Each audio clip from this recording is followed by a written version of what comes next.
Hey y'all, welcome to Clutch City Talks. It's your host Ty, and today's episode is where can Chris Paul get a ring?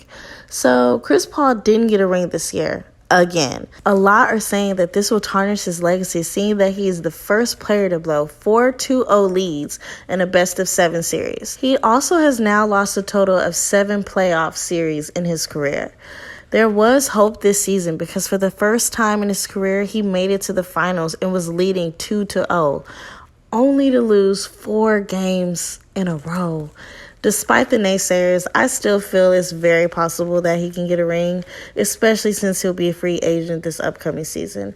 I'll be discussing different routes that he can take to get that ring in depth. This will include the Lakers, Knicks, the Bucks, and the New Orleans Pelicans. If you want to know in depth for a specific team, timestamps will be below for each team. Lakers is a top choice because obviously LeBron James. I mean, we all know that they are close friends, and honestly, LeBron is hungry for another ring because he won't be satisfied until he has the 6 that Jordan has, in my opinion. It's the one thing people use when putting those two together, and they like to hold it over his head. And after him and Curry not being in the finals for the first time in a decade, they are both coming back for vengeance this next season. So back to LeBron, it's in talks that he is trying to lock in a good team for next season. So Chris Paul really isn't that far-fetched. The Lakers got their assets tied up with LeBron and Anthony Davis. So if they bring in Chris Paul, it'll be a high-risk and high-reward situation. I do believe this will be his last contract and he'll be out the door.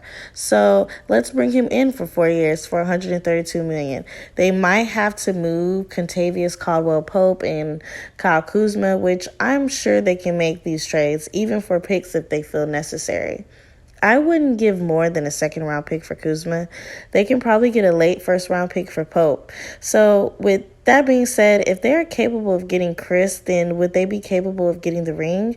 It's possible, but they'll have to bring in young talent from acquired picks, free agents, and undrafted rookies. Leave a comment below with your thoughts of Chris Paul at the Lakers. Do you see Lakers making these moves to get him, or if he'll actually go there? Tell me what you think. So, for the New York Knicks actually have the budget to get 3 superstars next season. And they could be going for Andre Drummond and Kawhi Leonard. You add Chris Paul to that, and that is a championship contender team.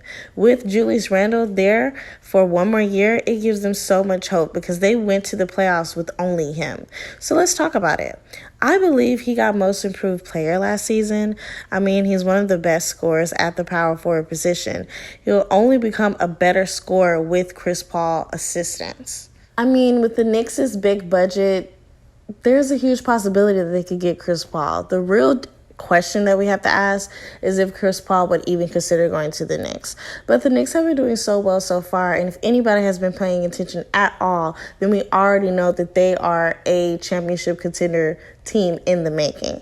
So, do you think the Knicks will be able to do this, or if they'll be able to even get 3 superstars? Let me know in the comments. Now, the Bucks have options. They can bring back Drew Holiday since he did just help them get this ring. They could even get Lonzo Ball or Kyle Lowry, or they could bring in the player that brought the opposing team to the finals against them, Chris Paul. CP3 is a better point guard than Drew Holiday, in my opinion. And we already seen CP3 work with PJ Tucker. So if they bring Tucker back on a 2-year deal, that would be even sweeter.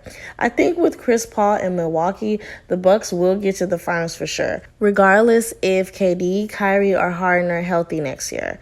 I think CP3 will shut down whichever one is at the point guard position, Harden or Irving. It's 2 players he's locked down before.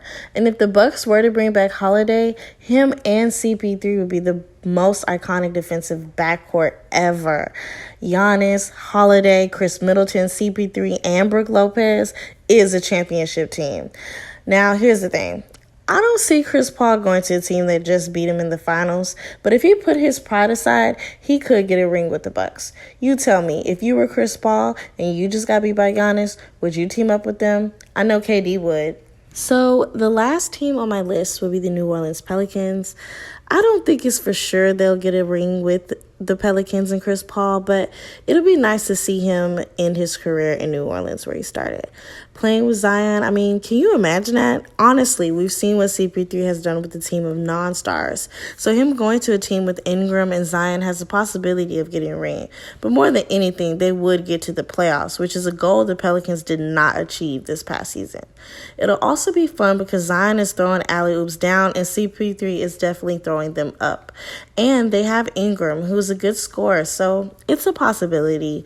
Comment below if you would like to see CP3 with the Pelicans or if the Pelicans would even want him. So that's where I think CP3 might end up at, but it's been so much negative talk about him, and people are saying that he will retire without a ring, and that's just crazy to me. We've seen how unpredictable the game could be, and he's up for free agency this upcoming season. And he's still playing really great, especially for his age. He's literally a coach on the court, so it's very possible that he could be joining a team that will earn a ring. So what teams, if not the ones that I shared, do you think he would join and why? Also, do you think that he would end his contract out this year? Like, comment, share, and subscribe for more NBA and Rockets content.